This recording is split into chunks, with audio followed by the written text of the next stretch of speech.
Hello everyone, this is Defense Politics Asia. This is the summary for day 11 of the Ukraine and Russia conflict.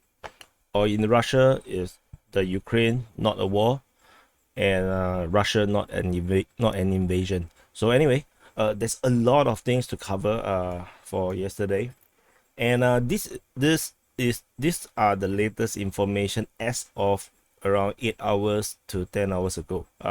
Because I went to bed, and I need to go out soon, so I won't be able to update very promptly. So I need to quickly update this before I go out, and quickly report to you to this before I go out, and then so a lot of things happened, and let's go for the easiest one. So the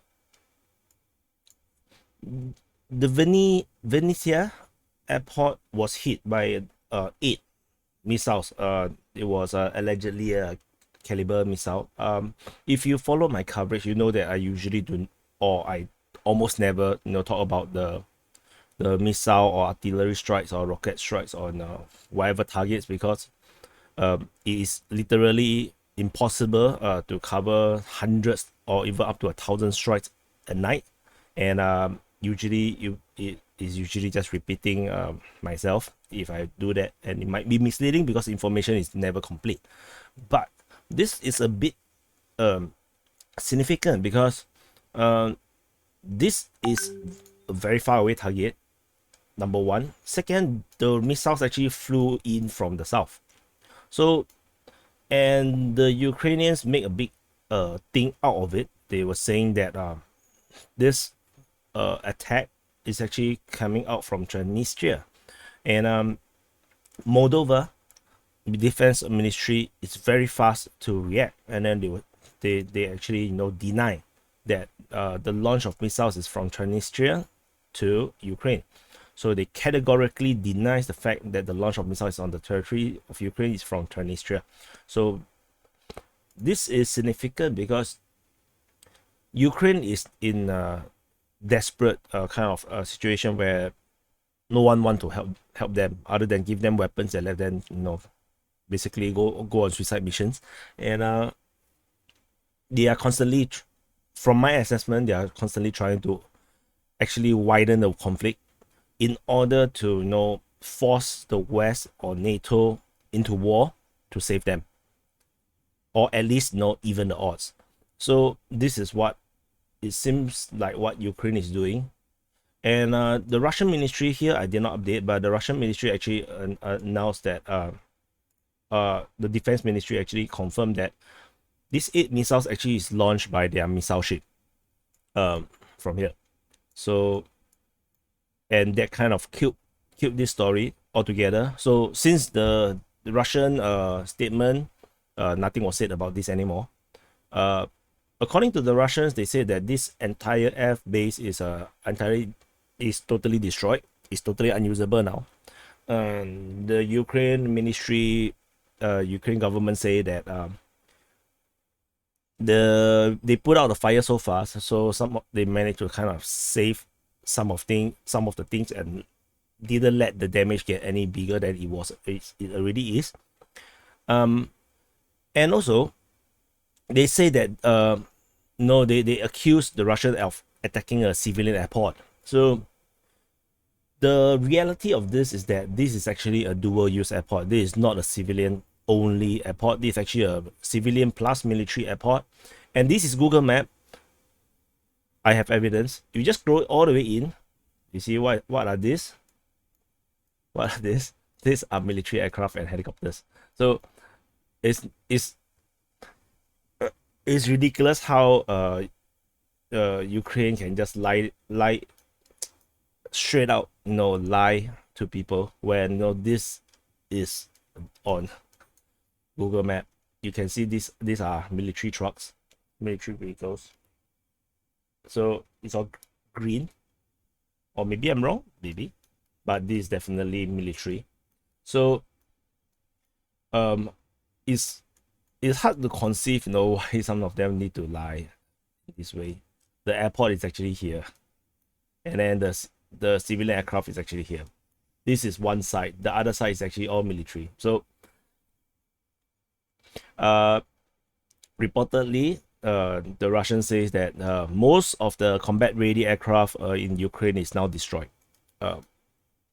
So if they would say that, I would also say that there's a high chance that the Ukrainian Air Force is at their limits. So because they say almost all is combat-ready aircraft is destroyed, so there are still a few. I think the Russians just simply not sure where they are, or they are unable to hit it. Maybe they are all like this kind of location where even the long-range missiles might have some problem reaching, unless they're going to go for ballistic missiles, which will likely scare the hell out of all the countries here. If you see a continental missile flying this way, so I think maybe the Russians may not want to do it, because as much as what I think is progress by the Russian side, there are also evidence that they are very overstretched. More than 90% of the forces is committed here. I mean, for all the troops that was already ready around Ukraine previously. So, and there are also alleged article, I'm not sure you have saw it, was posted by a FSB employee, basically their spy agency employee, where he talked about how they were trying to please their superior, writing reports that sounds better than it actually is, and then end up the report was used as a basis for the feasibility study of this war, and then they went to war, and then after that they realized all their analysis and predictions are all bullshit, and then now their country is suffering. And he allegedly said that Russia have no way of getting out of this war, and there's no win for Russia, no matter how this war is going to go. And it looks really legit, but I have to also say that there might be chances where his point of view may not be fully correct, because it may be above his pay rate to actually know what is the real strategy or plan is. So I think many of you might have read it already, because I saw it very widely shared. So anyway, digress too far. Okay, for the Crimean front, I no longer call this Crimean front. I actually rename it as a Crimean forces, Russian Crimean forces. I actually updated this part of the map, and I'm now calling this part of the conflict here the Mykolaiv front, because the battle is now very separate now. So this is actually a separate front now. It's a Mykolaiv front, and I finally found how the Russians actually got to Voznesens. It's actually, I saw this Russian map. They actually detailed how there's a massive detour to reach here.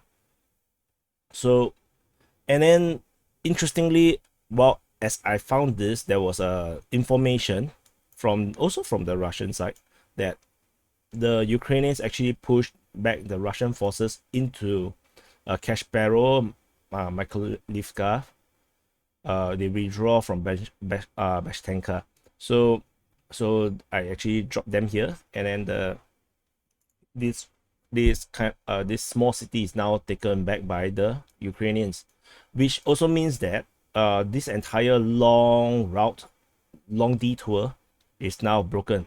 There is no easy way to actually travel from here to here, which also shows how rubbish the Ukrainian road network is. Previously, the Russians were able to travel through here up, and they were also traveling through this side. And then, but look, the Russians reported that the Ukrainians actually dug in at Peresadivka. So maybe even this town may be taken by the Ukrainians by now, and because I don't think the Russians will be able to commit much troops around here, so this road will be vulnerable. And this part, if you look at this map here, they did not really indicate this part to be Russian taken, nor this road, and this road is actually kind of like cut off. So this looks like a really terrible shape for the Russians. It makes no sense, and to not take Mykolaiv and then go for Voznesensk makes no sense as well. So, and to have a landing ships here and not use these troops to kind of like encircle Mykolaiv so that they can have a free movement up to Mykolaiv through this shorter route is also senseless. So because you are moving in such a big detour, then you're going to get hit by all sort of ambush or airstrikes or drones, and that's exactly what we saw. So countless Russian soldiers died for nothing, if you ask me. And I don't think they are going to take Mykolaiv, and I don't think they're going to take Voznesensk. This campaign in Mykolaiv, it looks like a massive disaster, which Ukrainians would love to tell you that that's what it looks like across the entire of Ukraine.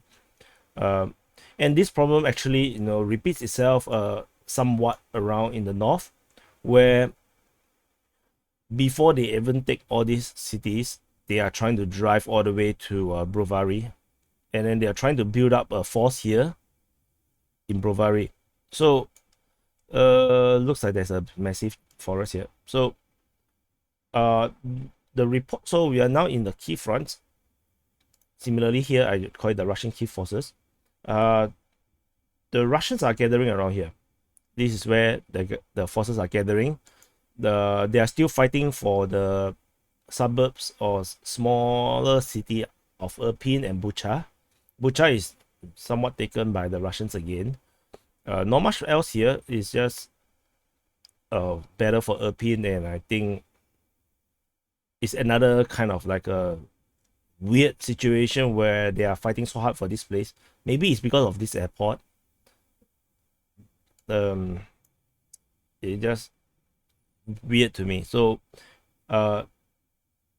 reportedly, by some other people that I saw commenting that the Russians purposely left this route open so that people can evacuate from this side, or the Ukrainian forces can retreat out from this side. Not sure if that's true. The fact that they did not take the international airport, Belarusville International Airport, is also kind of puzzling.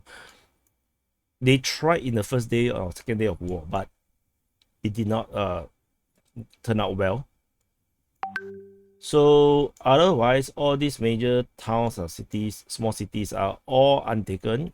Some of them bombarded like hell. This part I think I've covered, and no news about the closure here. Maybe they are all just stop and trying to let the supply line catch up. In terms of Kharkiv, there are some news. It was reported by the Russians as well that the Ukrainian reinforcements is now streaming into Kharkiv from the southwest, from this direction, and they actually have intel that there are foreign mercenaries coming out from, I think, one of these malls. I forgot where's the mall. There's a mall. There's a mall around here. Oh, here. I know. It's here. Which mall? Somewhere around here. They actually drop off foreign fighters around here. So the more the Russians are unable to encircle and continue to drag on, the more reinforcement is likely to come into Kharkiv, because this is a major city that the Ukrainians will not be interested to let go. Oh, I think I forgot to say also. Voznesensk, also reported by the Russian sources that significant reinforcement, this is the word they use, significant reinforcements have arrived in Voznesensk and also in Mykolaiv. So it's heavily reinforced now, and then which means it's going to be harder to take than it was previously, and it may look like the Ukrainians is going to start a counter offensive soon. Similarly here, given the reports of reinforcement actually suggest that there might be a counter offensive coming soon, or they are going to stay there like Stalingrad in World War II, which I'm not too sure is the case. But I do read some unverified information about Mykolaiv is that the soldiers here are paranoid, and then they are like arresting, or harassing the civilians for any little things. They are trying to keep things in control, and they are reporting that a lot of these troops that's here are from other places, which means that they are less friendly to the civilians here, which is why there's this report where the civilians are kind of unhappy about all these foreign away troops or far away troops that came here are like very nasty to them. Just some random stuff. So going up to the Luhansk area, that is the Izium is still fighting. Not much news there. But in terms of this push, yesterday I reported that the Luhansk forces is consolidating. So yesterday is the same. They are still consolidating. They are officially taking more of these towns and villages, and not sure if they're going to make any move soon. But I think getting the supply chain a supply line coming through here maybe another 1 or 2 days before they will start any more moves. Not sure what's the next move here. Okay, let's not go to there first. Okay, so going south to Donetsk, remember, or maybe if you should have seen it by now, if you've seen any of my other updates, I was saying that the southeast line of the Ukrainian defense is actually on the verge of collapse. And then yesterday, kind of the information that came out from the Russian Defense Ministry seems to suggest that. So the Crimean forces actually continued to punch through. Yesterday were until here, the day before it was until here, and then they consolidated this, and then they can actually punch through further into the rear of the defense of what I now call the East Army. This the southern rear side of the East Army. And for the Donetsk forces, they also made some small advances around 2 small villages worth of distance. The Russian reported this advance is 11 kilometers deep.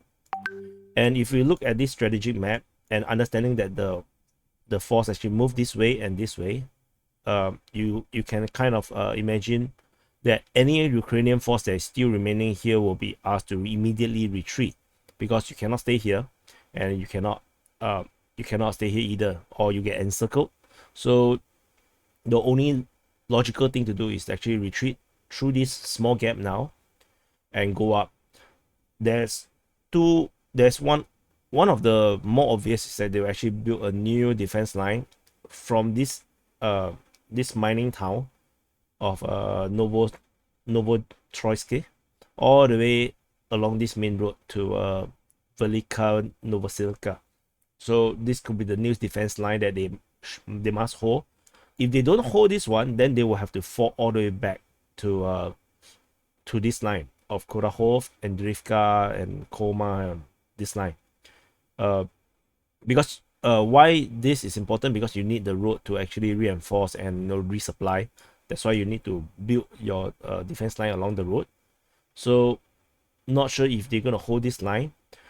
The small progress over on the Luhansk side, because from the Donetsk side, because previously the advance was quite big, but this for yesterday the report was that this is a lot smaller, which means that they are facing stiff resistance from the Ukrainian forces, but they are still advancing because there is no proper entrenched defensive positions. So they are basically fighting in the open, I guess. Probably, in this forest line and this city, and the Russians are unable to, go through this open area, maybe. So there's actually a third town or village or city that was taken. A town or village, I don't think this called is a city. The name was called which one? Karenoe. But the Karenoe, I'm unable to find it anywhere on the map, and the only one that I found is in Crimea. So not too sure which village or town the Russians are actually referring to. I think there was also a case also on this side where there's a town or village being mentioned, which I cannot find as well. So I'm just gonna ignore it. So since I cannot find it, I don't want to anyhow plot anything around here.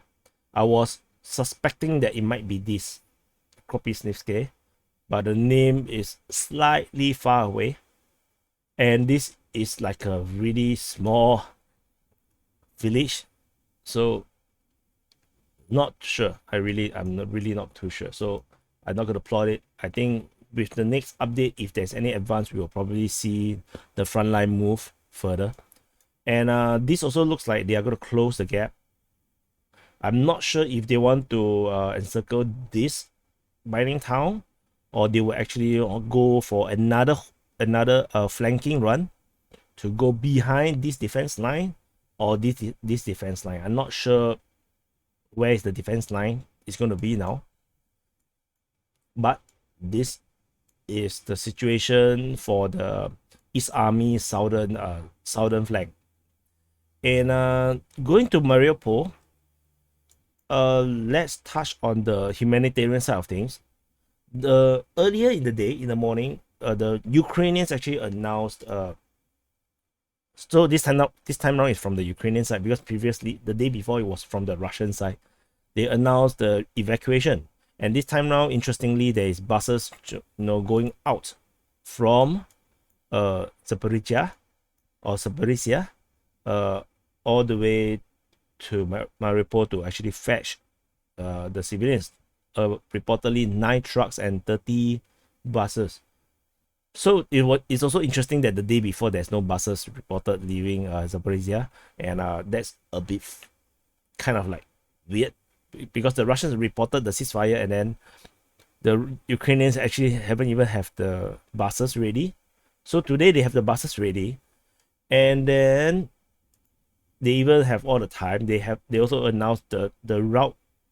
There's a slight detour around the Kharkiv because of the fighting in the northwest. So they actually go to Porovsky first, then Manhush, then to Rozhivka, and then the rest of the route is the same: Bilmark, Polochi, and Kyiv, and then all the way to Zaporizhia.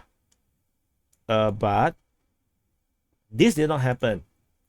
They blame each other, to be honest. The evacuation failed because the gathering time for the civilians is between 9 to 11 a.m. And then the Ukrainians say that at 9:20 or 9:15, the city was shelled by Grad rockets.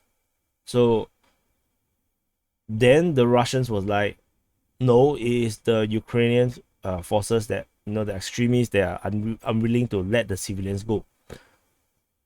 So they blame each other.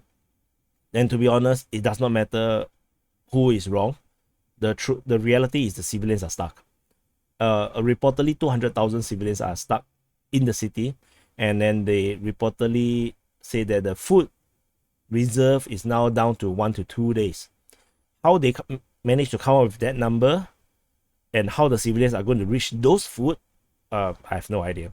It just sounds very convenient, like a computer game. So I have no idea how this is going to go. So, but in terms of the battle side of things, we finally have some news. The Russians announced that they have taken the suburb of Stary Krim, which is this suburb here. looks like a very nice place to stay. If you see, looks very cool and awesome. This suburb is taken by the Russians, and the Russians also reported that the fighting is in the northwest and the west side. So it's the west side here. So civilians are reporting, if you believe, because it's from Russian sources, that the Ukrainian forces that are inside Mariupol are not allowing the civilians to leave. And there are also a report where there's a group of civilians getting shot by the Ukrainians. 2 died, 4 casualties.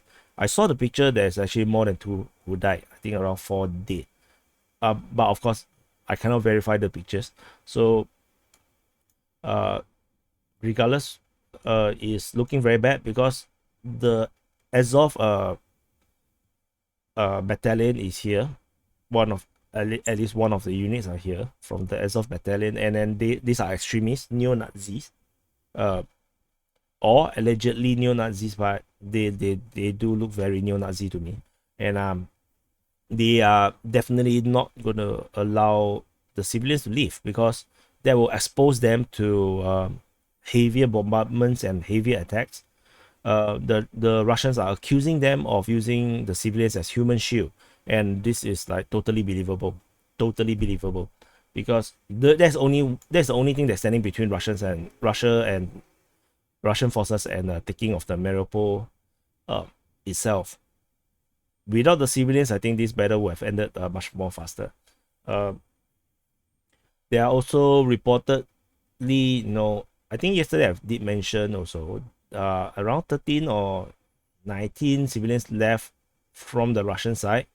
There are also there's also a Sputnik video of civilians leaving from Mariupol region. The guy said there was a bridge being destroyed that would link the village to Mariupol. Actually, to be honest, that might actually be this side or this side. If you're talking about a river, because this is the only river that I know of. So maybe they was transported off from this side. So they were very happy. They said that they evacuated with no adventure. Basically called in English we call it safely. And they were grateful. They're kind of grateful. So, but of course that could be just Russian propaganda, and the situation is really unclear. How we wish the countryside people actually use more Twitter, right? So unfortunately, that's the reality. We don't know. And on the wider situation, TikTok is now banned in Russia. YouTube, I'm not sure if they are still accessible in Russia. I know Twitter, Facebook, all these are getting a lot of limitation. I'm not sure WhatsApp they can use or not. Most of them actually use Telegram, if I didn't understand wrongly. And so now on the strategic picture further, okay, so also that there's a 400 civilians evacuated. This one is earlier information in the morning. So on the wider and macro side of things, the Donetsk chairman, basically they are chairman, like a chairman Mao kind of thing, Denis Pushilin, he claimed that they have recovered a NATO laptop from the right sector. Right sector is another neo-Nazi organization. So the right sector have this red and black flag kind of thing. And they dig through the laptop and they found war plans that shows that the Ukrainian forces is planning a military offensive against Donetsk and Luhansk, as well as Crimea on the 8th of March. So they found the marked alleged deployment of all the Russian troops, as well as the, they call it the blue indicates all the. I didn't actually see the map, so I'm not sure why he say all these things. Maybe he showed the map, but it wasn't shown on any of the sources that I have. They actually shown the entry and advances of all the armed forces, and the invasion was said to be planned from land and sea. So there is supposed to be amphibious landing, or maybe supported by Navy, as well as they say this operation is supported by the NATO. However, this claims sounds rather crazy, because for Ukraine to actually go to war for Crimea is basically asking for the same war that's happening now. So Russia basically already see Crimea as a part of Russia. Invading Crimea basically is asking for death. If their mission is only limited to within Donbass, I think that makes more sense. So this is a dubious information, but you may want to know that this happened. Another information, I'm not sure I mentioned it in the previous update, was that the Russians is accusing Zelensky, the president of Ukraine, that they are going to renounce the Budapest memorandum. So the Budapest memorandum basically was the point where Ukraine gave up all their nuclear weapons, and then in return they get full security guarantee by the signees, basically the West and probably also Russia. I didn't really dig too much into that agreement. And then Zelensky was threatening that if this agreement, this memorandum that was signed, and they gave up their nuclear weapons that was basically secure their sovereign integrity, and then now that they lost Crimea and Donbass, and the West is not going to do anything, then they will have to review that this memorandum maybe is no longer working. And that is actually a vague veiled message to the Western world that they may return to pursue weapons of mass destruction, like nuclear weapons, because they had nuclear facilities, they have the know-how, they have the delivery means, so they might actually go back for nuclear weapons. And this is actually the narrative by the Russians, and I think it does make sense, because if I'm the Ukrainian president, I may also make the same decision to actually go nuclear, because it's Russia beside you. Nuclear weapons seems like the best deterrence, I guess. But especially you are being stuck in middle of these two great power, the NATO and Russia. But the stupid thing is that he actually said it in public, and that probably is one of the triggers for Putin to kind of like want to end it for all, end it once and for all, to eliminate this threat entirely. That could be the case. And then there's another thing that happened, was that the Defense Ministry of Russia, so this is a real thing, Defense Ministry of Russia actually found evidence that the Ukraine Ministry of Health actually sent out a notification to all the biological laboratory that's in the country. Namely, there's one here in Potova, and there's one in I think Dnipro. I can't remember. I know one is Potova. I think maybe the other one is in Dnipro, where they are actually researching biological weapons with USA, or at least allegedly by the Russians.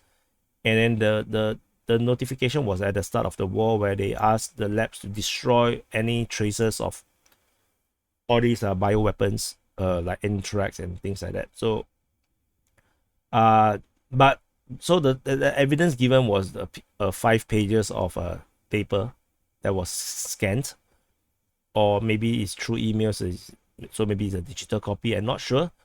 And this could be fake, or it could be real, but basically they're trying to demonize the relationship between Ukraine and United States, and if it's true, then it's gonna double down on the situation Dr. Fauci have in USA because of his handling of the COVID-19 virus, because that was allegedly a collaboration with the Chinese to do gain of function research. And maybe we are seeing the same thing here with Ukraine, where they are researching some kind of bioweapons. Or it could be also conceivable that Ukraine want to have a kind of a security guarantee, so by having some kind of a bioweapon or chemical weapon, they can defend themselves against Russia. But so far, given how the battle have gone, looks like they did not have that weapon. And so it could be another misinformation if we want to believe that the Russian is actually struggling to find a proper conclusion to this war. Then that might be some of the new reasons of excuse, to kind of like mask their failures, and to try to get some sympathy, or to get some justification for the war, all sort of possible things. So this, oh yeah, I also there's a consolidation here by the Luhansk forces at a border town with Russia. Yeah, so this is the summary of what happened yesterday. A lot of things have happened. It is crazy. So so sorry for the long summary, and I'm not sure what to believe now. I previously was like quite sure that this advance is going really well for the Russians. Then after that, I start to read that FSB agent article on Facebook, alleged one, and then we also saw Russian kind of like a propaganda. You can call it propaganda, or you can be alleged of wrongdoing by the Ukraine, and then suddenly you also have this Ukraine attempt to draw Moldova into this war. I think it's very messy. Not sure what is happening. So just on a more human side of things, I'm sure you also saw civilians, that the looters getting wrapped up onto like those poles and light poles or whatever.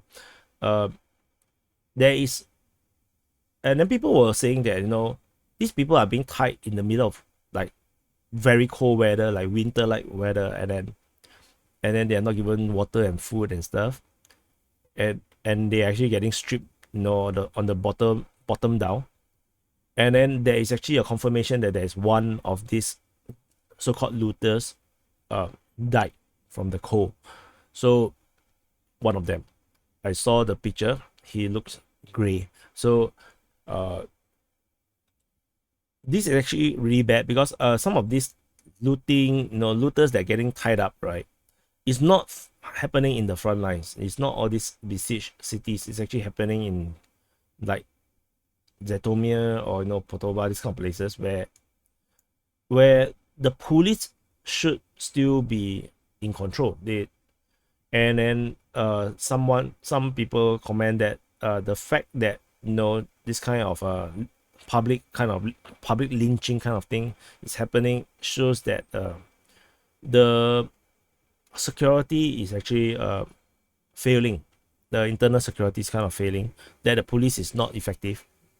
Because if you actually catch any looters, I don't think you should be taking things into your own hand. So this actually also shows that it's not a good sign. And so basically that's it. So accidentally ended it on a very down mood, but yeah, this war. So anyway, okay, thanks for watching. Again, sorry for the very long update, and do like and subscribe. And I think subscription and sharing is the most important at the moment for this channel.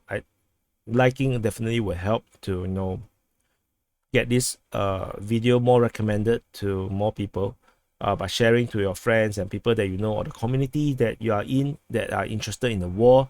Definitely will help if you find my information useful. And of course, if you have not subscribed, you should subscribe, because I can see several hundreds of people viewed my videos, but there's only 100 plus subscribers. So if you watch this video and you have not subscribed, you should subscribe.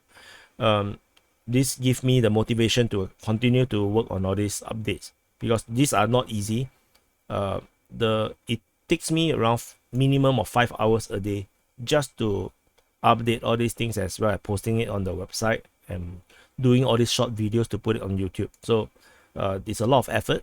So by subscribing, you are giving me the motivation as well as the possibility of monetization as we move forward. So hope you will support, and then I'll see you in the next update.